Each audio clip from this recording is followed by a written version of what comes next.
work. Is that the last one? Yeah. Nate, you did 2 today. Stop That that. was on the mic. Okay.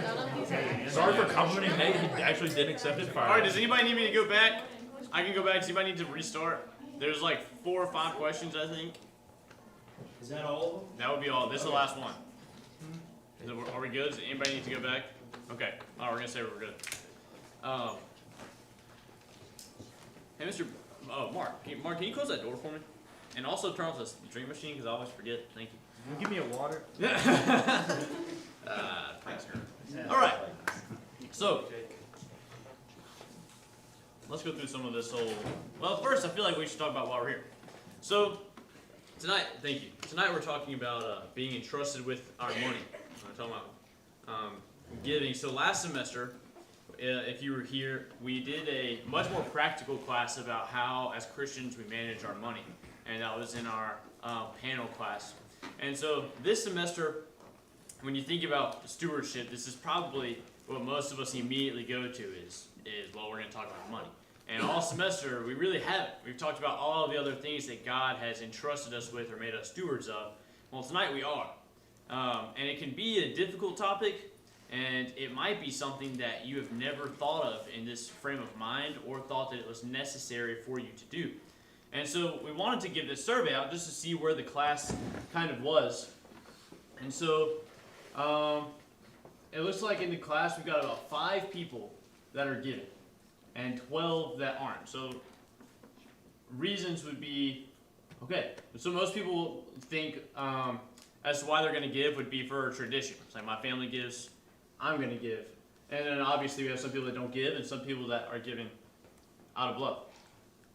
So if you don't give, what? Okay, so 7, and people say I have no income. That makes sense. I don't make enough money to give. Okay, so you're making money, but you don't think that it's enough. And so there's 7 more. And then 6 people have other reasons. I really tried to think of as many reasons as I could as to why I wouldn't give, and I missed 6 reasons apparently. So that's a bummer. And then last question. So if you don't give, then what would need to change? Okay, so 10 people say I would need to make more money. 6 people would say I need to graduate college first before I give.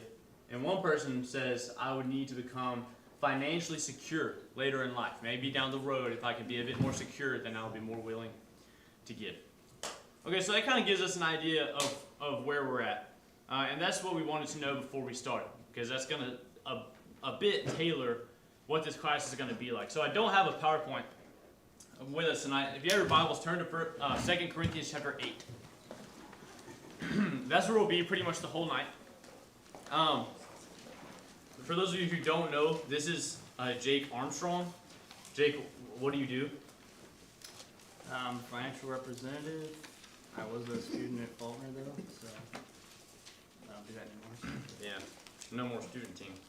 Yeah, so Jake is the best financial advisor that I know. And when I was thinking about what we should do to teach this class, thought it'd be necessary to have maybe a different perspective, because I can tell you a few different things, but Jake's someone who is working with money daily, is helping people use their money responsibly, and so he's going to talk about that quite a bit. But also Sunday night for our Sunday night Devo, I think this might be our last one. Jake is going to come back on Sunday night, and we're going to talk a bit more about it, because the more that we talked about how to go about this topic, the more things that we thought of. And we could not get it all in tonight, or else it would have just been a whole bunch of random words that didn't really make that much sense because we were trying to talk about too much. So Sunday night, we're going to kind of go on this a bit more and take it from a different angle. And so if you would want to be there for that, then Jake will be there for that as well. So in 2 Corinthians chapter 8, that's where we're going to begin. We're going to go through parts of chapter 8 and chapter 9. But to set up the context, there was a great famine at this point in 2 Corinthians. Well, it started in around 44 AD and it went towards about 48 AD. And it really affected certain parts of the world, especially Judea. And so in Acts 11, 27 through 30, we had this guy named Agabus who was filled with the Spirit, and he prophesies that there's going to be a famine.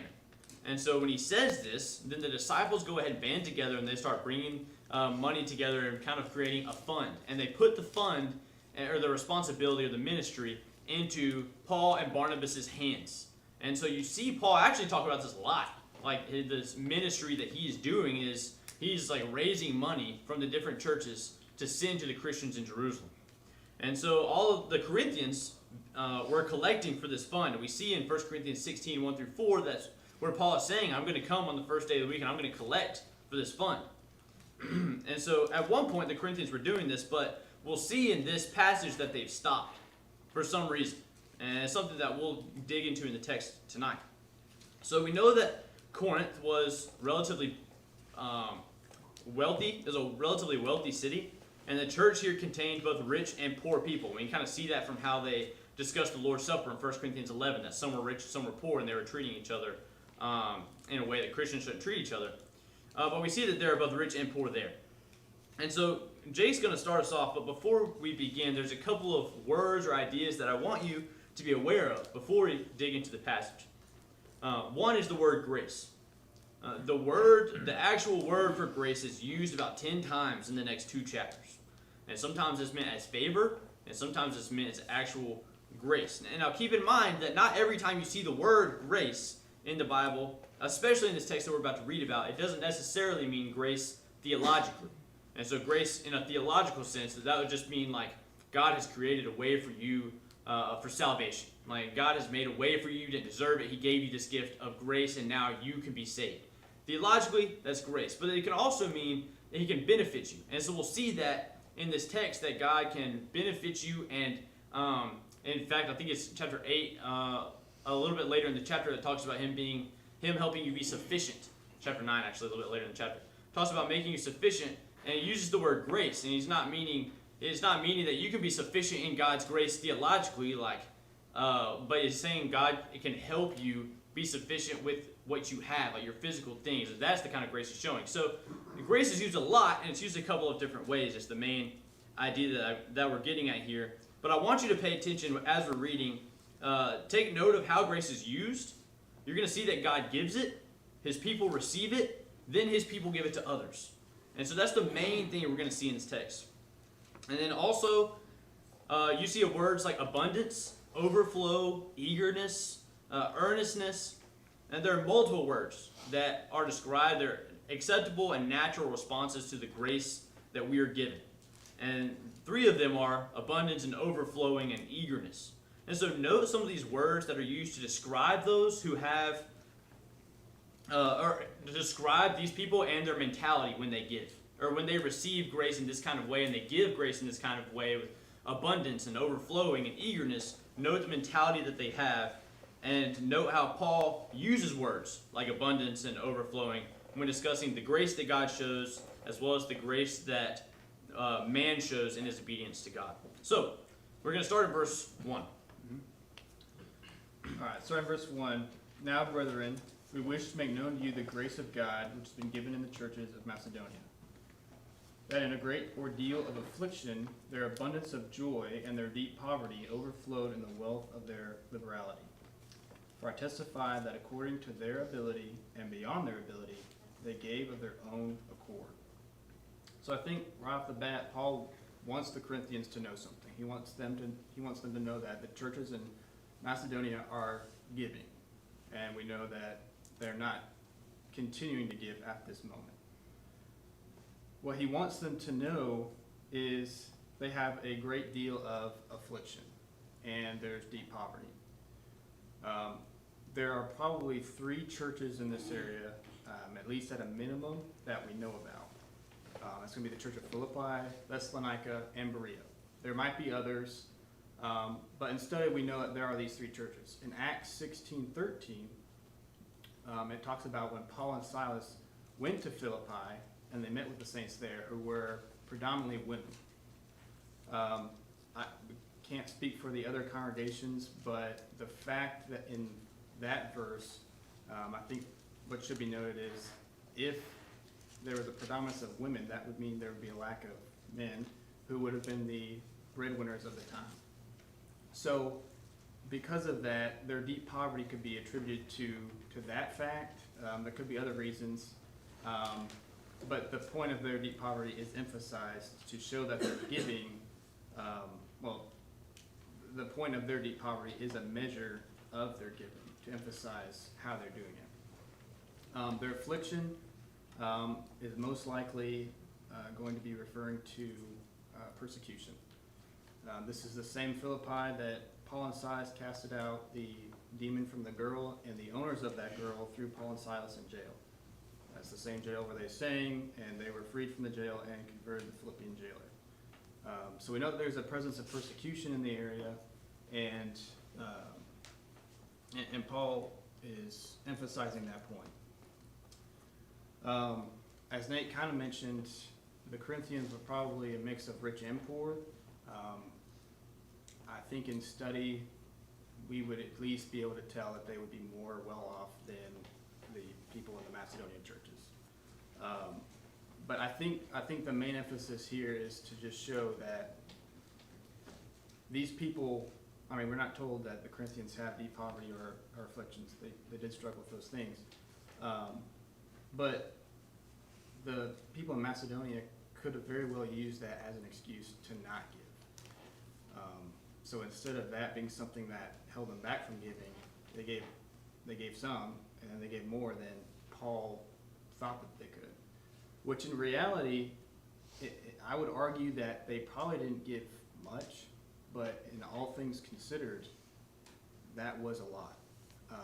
But I don't think that the actual monetary amount is what's important. I think the amount that we should be measuring is how large their hearts are. That they are, what's the word? That they have an abundance of joy. I think that abundance of joy comes from the gospel. It comes from the fact that they were, and the grace that they have was not previously offered to them. Since the New Testament came, the gospel message was delivered to them. They were not the chosen people of God. They had no way to save themselves from their sin. We still don't have a way to save ourselves from our sin because we are not the ones saving ourselves. It's through grace. Grace being something that we don't deserve. It's unmerited. You know, we had no way to save ourselves. Because of God loves us, He provided a way that we might be saved. So that is what the Macedonians have, and the reason for the joy that they have, and the reason why they're giving. And like Nate was saying, that grace can be the salvation we have from God is grace, but also grace can be seen as these Macedonians with their funds are being graceful to their brethren in Jerusalem who are suffering through a famine. So I think that's how they can have an abundance of joy. Yeah, I think, if you have more, get No, back go in a ahead. second.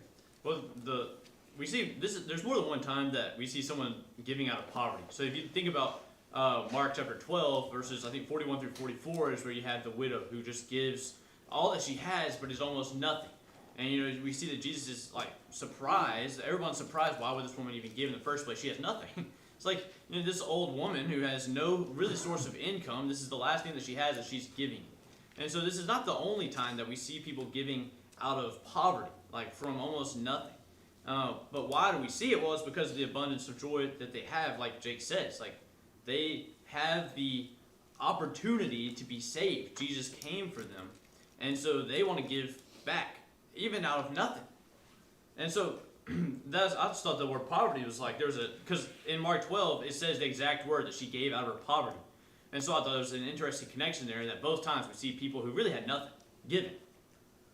Do you have more that you're going to go with that? Yeah, I was also going to say that to the point, you know, something that we can apply to ourselves, if we can think about how comfortable we are. I mean, Jeremy kind of alluded to that in his lesson on Sunday, where he was mentioning the fact that the whole world would consider us as Americans as rich. We have many comforts, we have many conveniences. You know, travel for us is easy, it's safe.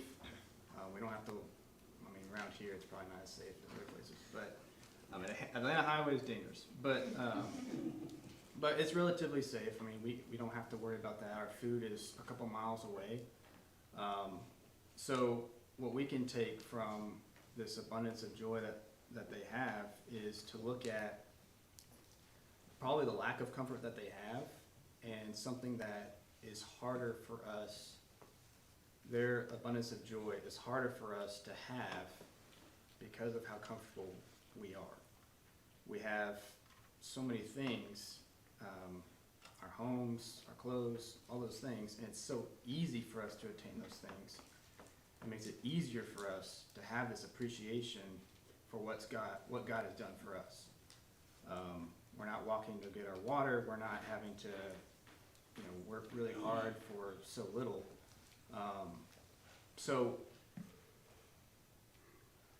being able to understand where they're coming from and how precious things are to them should further emphasize the point of their giving, but also for us to be able to kind of look past the comforts that we have and realize that these things are a blessing from God, regardless of how easy they are to obtain. It's a blessing that we live in this country, and we should find things like that to be thankful for, because these people did not have those things. So I think a good lesson for us is to look at where they were, the time period, the deep poverty and affliction that they have, to further measure their giving. Yeah, and as we get into verses 4 and 5, so you see that they gave out of their poverty and that they gave beyond their ability, and then you get kind of their mentality to do so and how Paul is surprised in verses 4 and 5. So in verses 4 and 5 he says, so they gave of their own accord, begging us with much urging for the favor of participation in the support of the saints. And this, not as we had expected, but they first gave themselves to the Lord and to us by the will of God. And so here in verses 2 through 4, where we see that they gave out of their poverty with liberality, and that they gave of their own accord, and they were begging with much urging. And it says they were begging with much urging for the favor, same word as the same word for grace, with favor of participation. They saw a blessing that they got to participate in the giving for the Christians that were in Jerusalem who were going through who were going through a famine, and they had nothing. And so there's an idea here, I guess an image, like in my mind there's an image that the abundance of joy that they had in the gospel, it was causing them to just overflow in generosity. Like they had almost nothing. It's like their cup's almost empty, is how I think about it. But the abundance of joy that they had was just like pushing whatever they had out of the cup. It's just going everywhere to all those that were around because they wanted to be generous. They wanted to give blessings to others and show grace to others because of the abundance of joy that they had in that grace was shown to them. And the amazing thing here is that they really had nothing to cause this to overflow. It's not like they had an abundance of money with their abundance of joy, and so it's easy and nothing. And so what's happening is extraordinary because we're seeing people who have little to nothing, excited and eager to participate in the carrying of the saints in Jerusalem because they are so abundantly joyful in the gospel. And they realize how great it is to be God's children, and they're taking advantage of the opportunity that they have, that they've been provided with to care for their brothers and sisters in need. And so you see that this surprises Paul in verse 5. And he says, and this, the fact that they gave of their own accord and beyond their ability, this, not as we had expected. He says that they gave more than Paul even expected. Like Paul assumed that I would have guessed that Paul had assumed that they would give. But they were in poverty, so his expectations were probably very low. And yet they exceeded those expectations, whether it was a ton of money or very little, like Jake said, probably still wasn't a ton, but it was more than they were really able to give, and they gave it. And because of their abundant joy that overflowed into their giving. And so with this expectation, we see that Paul was not requiring everything from the Macedonians, just what they could give. That was kind of Paul's expectation, his requirement. And God does not require us. He does not require you to give to such a point that you can't provide for yourself or for your family. That would be, I would say that would be irresponsible with the income that he has entrusted you with to not be able to provide. And so, however, he should have full control over your money. God's hand should be there. And that meaning that money can never come before God. And so we see that exact thing happening. Well, the opposite of that. Later in verse 5, when he says, the reason that they were able to give beyond their ability with such liberality, although they had nothing, was because they first gave themselves to the Lord and to us by the will of God. So they first gave themselves to God before they gave to anything else. And before they decided how much to give, they decided that they were God's.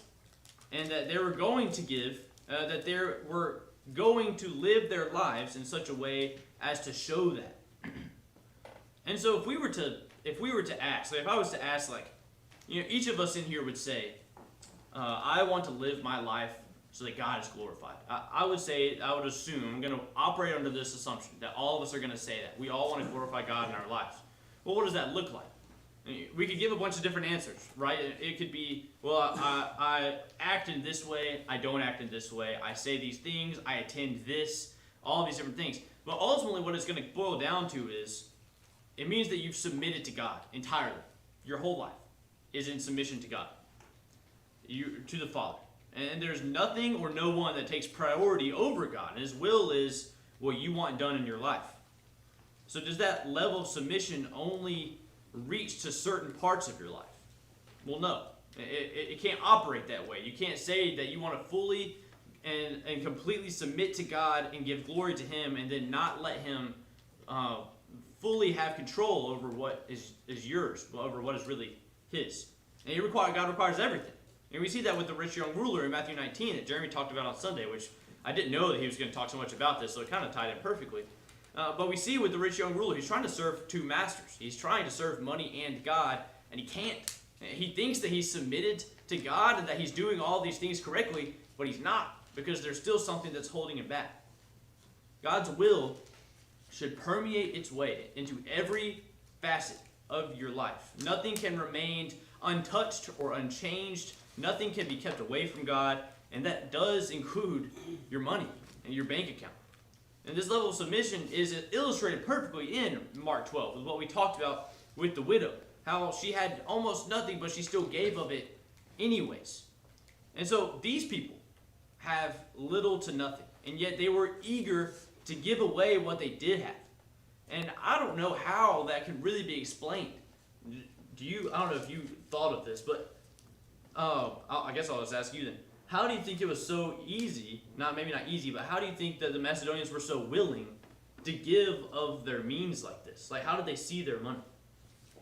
Well, I think one, the fact that God's grace was the foundation of their faith, realizing that they had been given something, a path of salvation. They were given that, which they wouldn't have had otherwise, nor did they deserve it, that it was easy for them to do the same for other people. And I think when we have grace as our foundation and that understanding that we wouldn't have a way to be relieved of our sins and to change, I think if we didn't have that as our focus, or always remember that that should be our focus, I think that would cause us to maybe tighten up our money a little bit than we otherwise would have. I also liken it to my grandparents. I would do anything for them anytime that they need their dishes washed, I'm eager to jump if my grandpa needs to do something in the yard, because I love, respect them, and know that they've done so much for me and my whole family. So I think it's the same thing, that they know that they've been given something, and probably knowing too that the other churches would do the same for them if they were to experience the same thing. So I think what Paul is, because the collection has stopped, I think Paul is trying to encourage them. It's not really a command, nor is he trying to prescribe to them to give, but to look at their hearts, look at to where their focus is. Is it in the right place? Because clearly for the Macedonians it is, and I think it just goes back to the fact that their grace, that God's grace, is the foundation of their faith. I think sometimes we get wrapped around the aspect of the money, the coin, the dollar bills, more so than, especially when we're reading in Corinthians here, in Acts, when they're talking about chapter 6, when they're getting the deacons to help pass out. They were passing out money. They were passing out food. They were taking care of people that way. And we get too wrapped around the fact that it's just money that they're talking about here. They could give all the money they wanted to Jerusalem, but they were in a famine. There wasn't any food on the shelves. So, but they could send food to them if they were farmers. They could take care of their clothing needs if they were seamstresses or tent makers or whatever. So just like we did in this country during the Depression, you heard people, especially the country folks, that took care of each other because somebody raised hogs and they were able to help their neighbor who raised corn, and they swapped out and they did that kind of thing. It wasn't an exchange of money necessarily. So going to like this day and time, the fact that you may not have a lot of funds, and I understand having been a student at Faulkner a long time ago too, that it's difficult, but everybody's blessed with the same amount of time, and we all get it every day, and there's things that you can give of your means that way with church and helping your brothers and sisters, just like Jake, you were talking about taking care of your grandparents. They're not asking they're not needing money, they just need some help maybe around the yard or something like that, so they don't have to pay somebody to come do it. I know when I was a young man at Eastern Meadows years ago, the congregation was struggling financially, and the yard was growing, and so the men especially the young men that didn't have a lot, said, all right, you know what, this is going to be part of our way of giving back. Church is not going to have to hire anybody, we're going to do it ourselves, and that's how we did it. We did it for 10 or 12 years like that, and it worked well. So you got to think outside the box sometimes when it comes to, yeah, we need the dollars. We need that to pay the bills and to do things with. But don't use that as your excuse of not giving something. We have ministries that we all are aware of that you can fill yourself in on easily. If you need something, come see me because the food ministry is quite busy. Right, yeah, and some people, I've read at least one or two people that think that Paul was also gathering food for that reason, that it was a famine. But you could, if you read it that way, then that would be one you could look at it in that way, but you still see the same ideas applied in that they were in poverty and they gave. Later on, we'll see, and probably not tonight, but later on we'll see that what you reap, or what you sow, you also reap. Like what you put in the ground, you're also going to produce. And so while there's certainly an element of this that is they were willing to give of maybe even more than money, and they were willing to go above and beyond. I don't know if we can substitute service for money. And so, of course, we're supposed to serve one another without a doubt. And there's multiple different ways that you can do that. But we also see that as Christians, not just as people who are better off financially. As Christians, it's we are to give as we've been prospered. We see that how God responds when we give in multiple different places, and we see it in 2 Corinthians chapter 9. We see it in multiple different Proverbs, and Proverbs like 11:29, and multiple other places that talk about how God responds to those who gives and those who are reliant upon Him. Those who are willing to actually trust in Him and beyond just their service, which of course we're supposed to do, but beyond in so many other ways, but also with your money. When you're willing to give your money and rely on Him on that way, you see what He's able to do in your life. And I think that every person in here who has consistently given, and including me, can give you a story of when you've trusted God with the money that you've given, how He has taken care of it.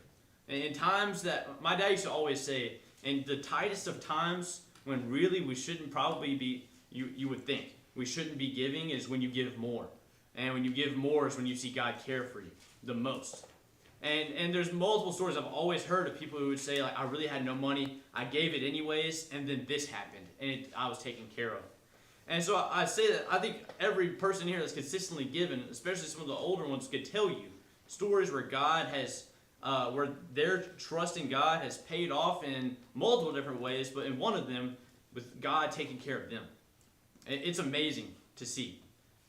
Were you gonna say something? Yeah. I guess it's just more of an opinion question, but do you think Paul is more like testing us to give more grace or testing us to give more of like material stuff? Because part of me thinks like he's talking about the grace of God that has been given among the churches in Macedonia. Is he calling us to give more grace, which includes money, physical things, or is he calling us to just give more grace in general? So I don't know how much this is going to step on what you're about to say, but so we see in let's see, we'll go to verse 24, chapter 8, verse 24, because I don't know if we're gonna get that far. It says, so he's talking about all of what we talked about, and then he continues on basically with just that this is not a command, do it out of love. He talks about how they're giving, that Titus is coming. In verse 24, he says, therefore openly before the churches, talking to the Corinthians, therefore openly before the churches, show them the proof of your love and of our reason for boasting about you. And so I think about it like this. So we work a lot with the church in Ukraine, right? If we were to send Ukraine a lot of letters and emails and say, hey, we love you, we hope you're doing good, then they would probably say, that's very nice. These people love us. But if we were to load hundreds of thousands of buckets into containers, and our work and our money is put into those containers, and we ship them over there in their time of dire need, then they're going to see our love, right? Like that's the proof.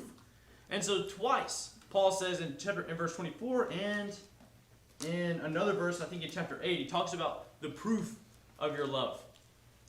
It's one thing to say that I love you. It's another thing for me to show it, right, in my actions, for me to sacrifice something for you.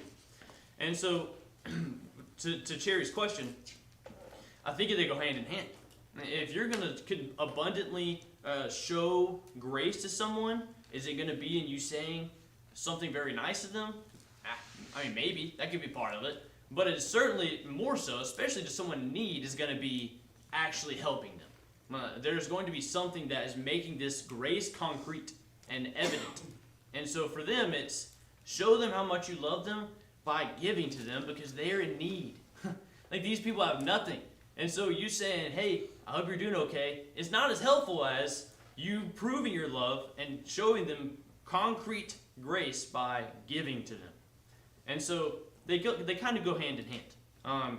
You can't really give without showing grace to someone, right? If you're going to show grace to someone in this way, in terms of benefiting someone, if you're going to show grace to someone, then it probably implies that you were doing some sort of sacrifice or giving them something that's going to help. So they go hand in hand. It's a good question. Okay, I'll let you decide where to start because I don't know how. We don't have. We can go into verse. We have 9 minutes, so Okay. we might just continue this Sunday night and just finish it. Sure. We might let's just try to finish chapter 8, and then we'll get into chapter 9 on Sunday night. Okay. So going back, let's go to the verse 7 and just read 7 through 12. But just as you abound in everything, in faith, in utterance, and knowledge, and in all earnestness, and in the love we inspired in you, see that you abound in this great gracious work also. I'm not speaking this as a command, but as proving through the earnestness of others the sincerity of your love also. For you know the grace of our Lord Jesus Christ, that though he was rich, yet for your sake he became poor, so that you, through his poverty, might become rich. I give my opinion in this matter, for this is to your advantage, who were the first to begin a year ago, not only to do this, but also to desire to do it. But now finish doing it also, so that you, just as there was the readiness to desire it, so there may also be the completion of it by your ability. For if the readiness is present, it is acceptable according to what a person has, not according to what he does not have. Go back up to verse 7. Paul is not saying that the Corinthians have done nothing and that they're just, you guys were collecting, you were gathering up this collection to give and you've stopped. He's not saying that they're completely just missed it. He's saying they have other things, other attributes that they have done well, they possess themselves. And he's saying, do this as well. I think part of us all being here tonight. We're here to perfect our Christian character, who we are. I think there's your household. You're trying to get the things that you own, everything that you have, everything that who you are towards God. And I think Paul is listing a couple things that we can look at as well, but knowing that our giving is another aspect of that. I'm going to jump down to verse 9. So, the grace of our Lord Jesus Christ, that through he was rich. So, when it says he was rich, meaning when he was in heaven, God created everything, he owns everything, yet he decided to come to earth to live a lowly life. If you think about somebody humbling themselves, and I don't know how to liken to it because I have not created a world and then decided to do something like that. But he could have chosen to be someone in a prestigious position. He could have chosen to be a prince with all kinds of riches, but he chose to be the son of a carpenter, somebody who probably didn't have a lot of money. Yet I think that further emphasized that the riches on earth are useless, are of no value, and that our treasure should be in heaven, and that's what's important. So I think just remembering that as well, and also that wraps that up. Do you have a thought? No, not really. Just mostly in verse 8 that this wasn't, Paul is saying this isn't a command. He's saying, I'm not speaking this as a command to you, but as proving through the earnestness of others the sincerity of your love also. You want to prove your love? Give to them. Sacrifice for them. I'm not commanding you to do it because then it's not really love, it's you're just obeying me. But I am saying if you want to really show the love that you have for these people, you're going to give. And then we see later on, if you come on Sunday night, we'll talk about this more. But in chapter 9, it talks about, in verse 13, he says, because of the proof, there it is again, proof given by this ministry, they will glorify, they being the Christians in Jerusalem, they will glorify God for your obedience, the Corinthians' obedience. And so, reading that, you would think well, what obedience? And Paul says in chapter 8, verse 8, this isn't a command. What am I obeying if I'm giving in chapter 9, verse 13? When you say, they will glorify God for your obedience to your confession of the gospel of Christ and for the liberality of your contribution to them and to all. And so this obedience is not the obedience to Paul. This obedience is directed toward Christ. Their obedience, and track with me here, their obedience arises from their confession of Christ, which is, this is how you're living each day. This is how you're telling people you belong to Christ and that they can see it in your actions. Their obedience arises from the confession of Christ, which arises from the gospel of Christ. And so their generosity is an outcome of their obedience. And if you obey Christ and you live in such a way that you are constantly confessing his name, then you will naturally be generous because you love people. You will want to serve people. And, the most importantly, you see your money as something within your control that you can use to glorify God. And you don't serve it. You're not a slave to your money. When you're a slave to your money, then you're trapped by it. But when you see it as something that you can glorify God with, this is something that I've been given, I'm in control of it, and I can glorify God with it, well, then you're more willing to give out of your poverty. And you're more willing to realize the abundance of joy that you have because of the gospel of Christ, and that you can use this money that you've been blessed with for God. Whether it's $3 or $30 or $300, it's a sacrifice that you're making to God because you're not a slave to your money, you're a slave to Christ. Yes? Do you think this is the same thing? This is kind of off topic, but in Philippians 2, he talks about how Jesus emptied himself and came in the form of man, and he was obedient to the point of death, even on the cross. Is that the same?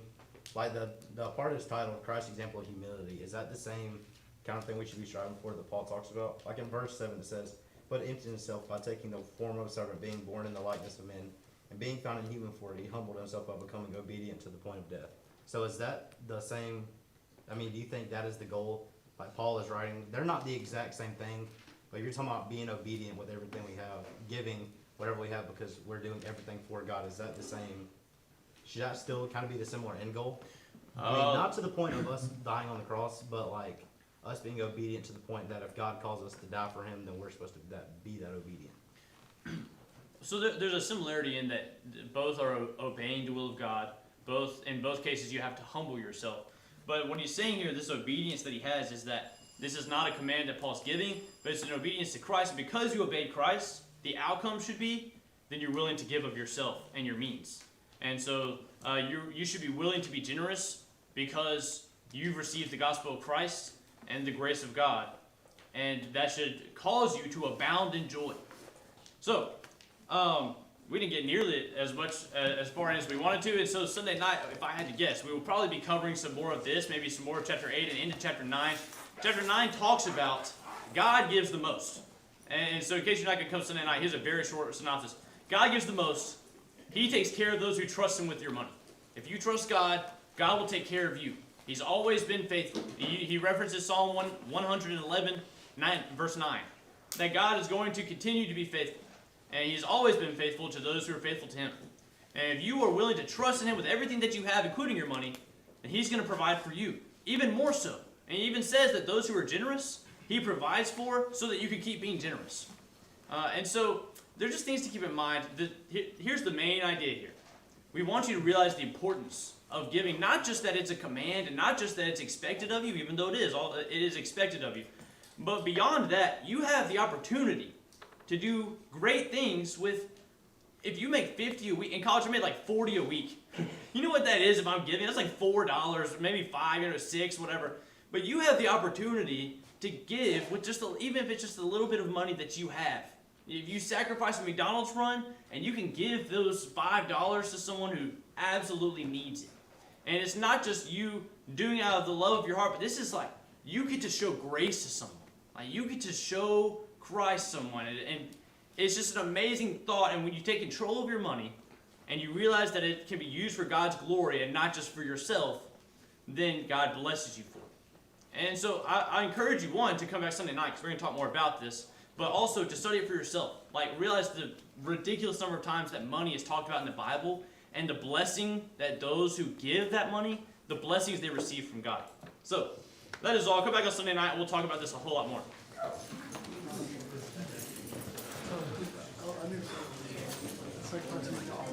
Yeah.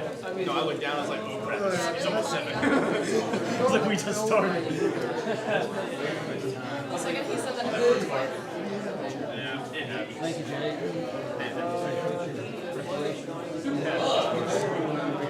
I knew as you were going the first part, I was like, oh, this is we're not going to time. But I got the same stuff, and that's why I pretty much decided after you get the first part, I was like, we're not going to make it. So I was like, we'll just do the rest of the Sunday. I would rather cover something thoroughly, and then I would rather pass my test so I can get a job so I can give than get a. You weren't in here, were you? Yeah. I would rather not fail out of my class. So I don't have to take it again and spend thousands of dollars retaking this class. That's thousands of dollars I can get if I just. What is it?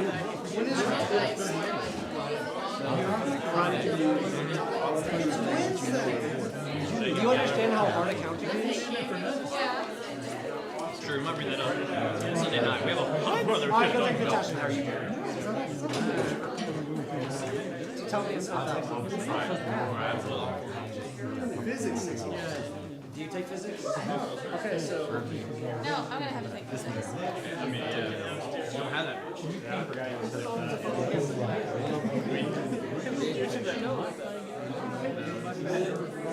said that's what I was.